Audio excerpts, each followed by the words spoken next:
Hey, what's up everybody? This is Dom, and today we are checking out the Survivor case from Griffin for the 5th generation iPod Touch, and that's this guy right here. So this case is meant to be a super protective US military standards case. That's what they say up here on the box, but it's supposed to be really protective, and it's got a built-in screen protector. So on the box here, as you can see, we just have Survivor military duty case with belt clip, and then we have US military standards here at the top. On the side of the box, we just have Survivor, just like that, big letters. And on the back, we get a little diagram of kind of how it all works here, and I'll show you all this in a second when we get the box open. Nothing much more to see on the side here. Just gives you a little rundown of shock and drop proof, vibrations, wind, rain, sand, dust. It is water resistant, but it is not waterproof, so keep that in mind. So let's go ahead and dive into the box and check this case out here. Just a few little sticky tabs on the side. Open this up here and pull out the tray. So we have some instructions that popped out here. Let's check these out real quick.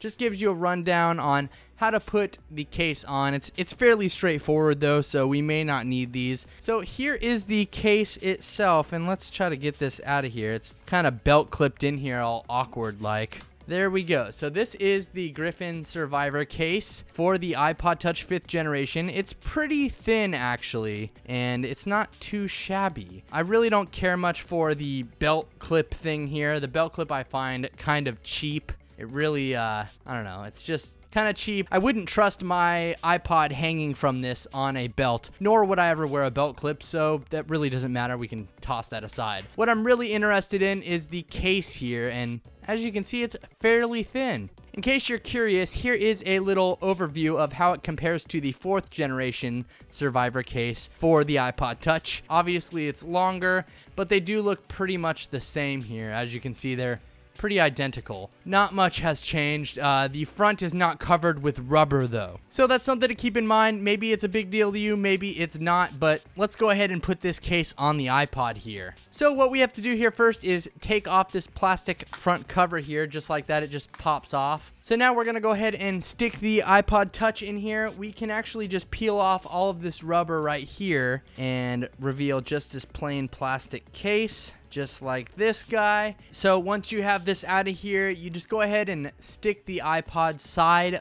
buttons in first, just like that. And you have to watch out too, because there are some little clasps right here that kind of stick out over the edge, and you have to pop the iPod through these little ridges right here. And I know it seems kind of nerve-wracking, but once you get this iPod in this case, it's pretty much safe for life. So just be careful and gentle, and then just pop it in nice and easy, just like that. It gets a nice snug fit in there.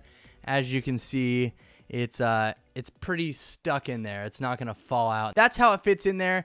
These little ridges just come over the edge of the iPod, and there's 3 of them, 2 right here and 1 right there. So now that we have the iPod in the case here, let's go ahead and put back on the rubber backing. So we just slide this rubber all right around it, just like this. It's kind of weird, but not too difficult. They kind of figure that you're probably not going to be taking this out much once you put it in there, so keep that in mind. It's not hard to get in, but if you're gonna put it in here, don't be taking it in and out every day. All right, so as you can see here, I have all this rubber in place, and now we just pop the screen over the front of it. Make sure that you do wipe off your screen though, because it's gonna be under a screen protector, so you wanna make sure that there's no dust or anything under there. And do the same with this side too. Just make sure there's nothing stuck to it, nothing that's gonna annoy you afterwards. Once you've done that, just go ahead and pop this over the front, just like that. It just snaps on to its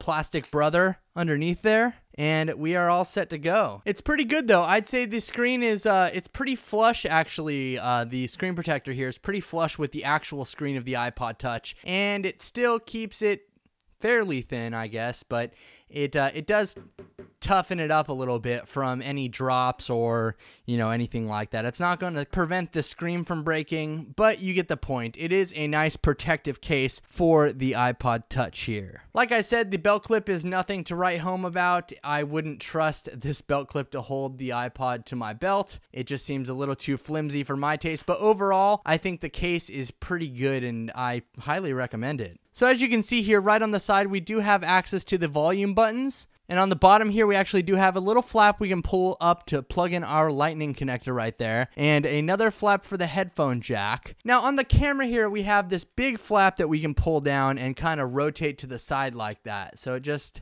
flops over to the side. You can take your picture and then flop it right back over and press it in there. It's pretty easy to pull up. It's a lot better than the way it was done on the 4th generation where you actually pull this down and you have to cram it into this little hole right here and it never really stays. I think this turning method is much better and much easier. And then of course we have our lock button at the top here, so everything is accessible within this case. I think it's a pretty cool case. You can pick up the Griffin Survivor for the iPod Touch 5th generation for about $40. Let me know what you think about this case. Is it something that you'd rock on your iPod Touch? Thanks again for watching, everybody. This is Dom, and have a great day.